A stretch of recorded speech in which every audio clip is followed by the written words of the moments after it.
Alright guys, we're back in the shop working on the second gen. It's actually been a couple days because I failed to do some research on this, and I will show you why. Because I've been trying to put stuff back together bottom to top just to make it easier, and one of the things I wanted to get put back on before went too much further was get the turbo and the intercooler piping all wrapped back up.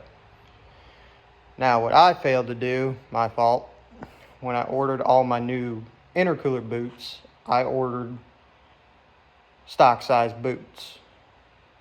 And this is where I messed up, and I will show you. So what I didn't realize is your factory intercooler boots.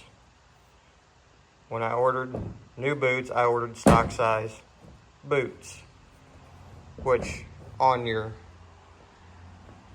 coming out of the elbow on the turbo to the intermediate pipe that goes from the turbo elbow down to the intercooler is 3-inch, and your factory intercooler, the boot flares to about a 3 3/4-inch boot. What I failed to realize was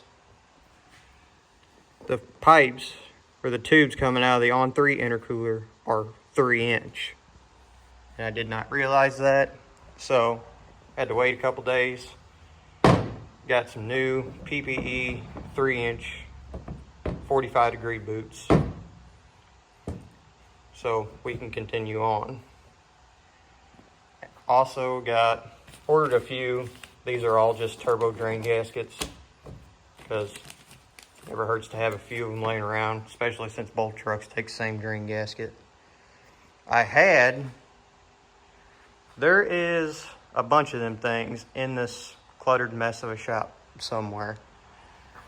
And I know I put them somewhere. You know how it goes. You put them somewhere where they're safe. You know exactly where they're at, and you won't forget them. And then fast forward a few days, a few weeks, a couple months. Yeah, I can't find them. So, got some new ones here so we can start putting all the oil lines back on. We did get an oil filter back on it. It filled back up with oil. So we're going to try to get the intercooler piping all knocked back out tonight and get the lower radiator hose on and button up some wiring.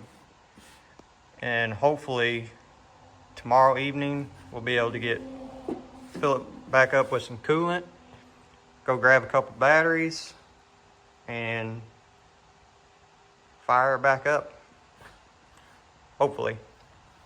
This truck has been tore apart for going on 2 years now, and it's finally starting to get put back together. And hopefully after I hear it run, it'll give me the ambition to really start working on it and getting the rest of it finished. Because after the motor's all buttoned up, we got a Dana 80 rear end, dually rear end, sitting back there. See it? Because this is actually a single wheel rear end in this truck.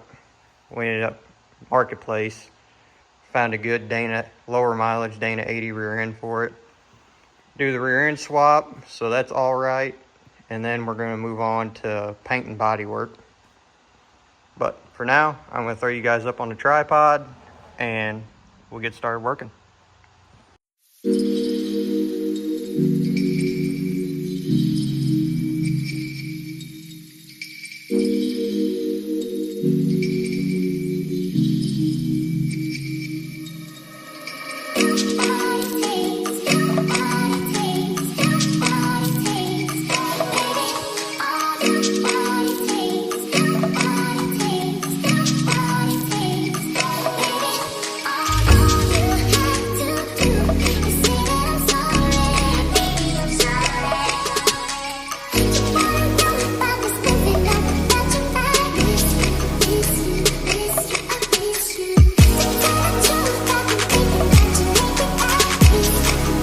Okay, so apparently last night when I was putting everything back together, apparently my phone died. So, and I didn't realize it till I was damn near done with everything. I need to get an actual camera to set up and film instead, because I'm just doing everything off my phone right now. I need to get an actual camera That way, so I ain't gotta worry about that kind of stuff. Kind of sucks, but got it back together. It did fire up very quickly, actually. I was surprised, but ran idled smooth. We do need to run through and adjust the valves. I can hear them. They're a little rattly. They're a little loose, but need to run through that. But got good oil pressure. Coolant temp came up steadily like it's supposed to. And yeah, I'm happy with it. I'll insert a clip of it idling and everything. Like I said, foam was dead, so I didn't get to film the initial bleeding the lines and it actually firing up for the first time, which sucks because I really wanted to put that in the video. But it is what it is. What are you gonna do about it? Shit happens. But everything, all the intercooler pipes are back on. I am gonna clean up the wiring. I suck at wiring, not gonna lie. I mean, I can get it all to the right spot, but as far as cleaning it up and making it look pretty, yeah, that's not my forte. I got a couple buddies that are really good with it. Probably have them come over and help me tidy all this up.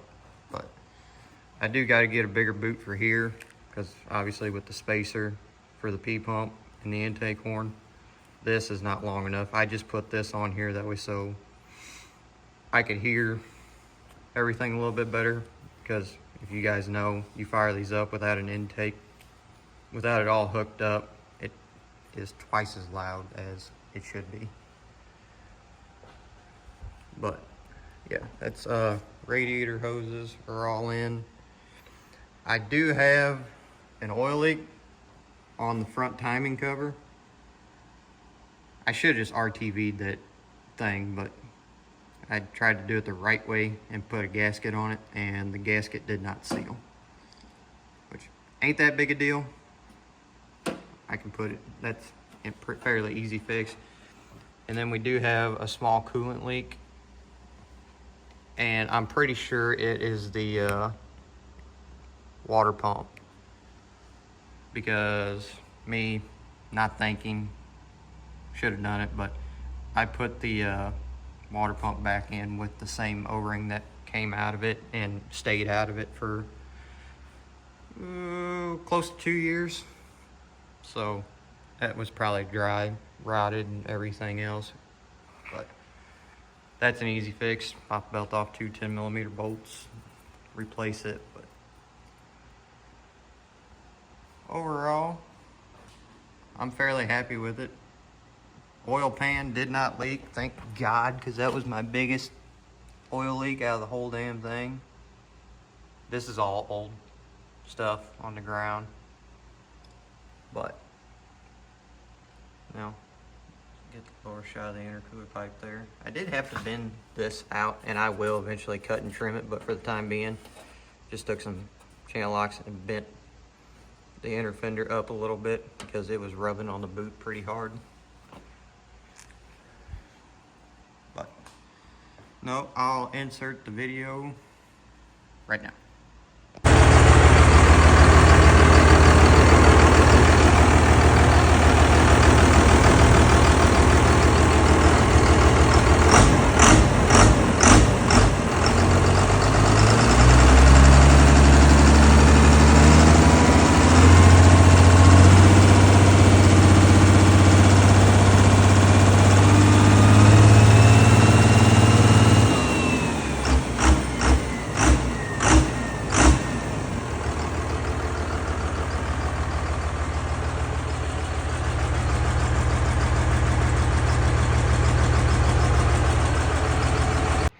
Alright, that's pretty much going to wrap it up. I am going to try to get better. I'm still learning how to film and how to put these videos together decent. Try to get it to where it actually decent content for everything, and going to try to get better about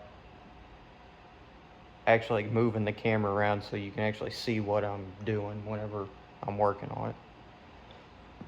But that is pretty much it.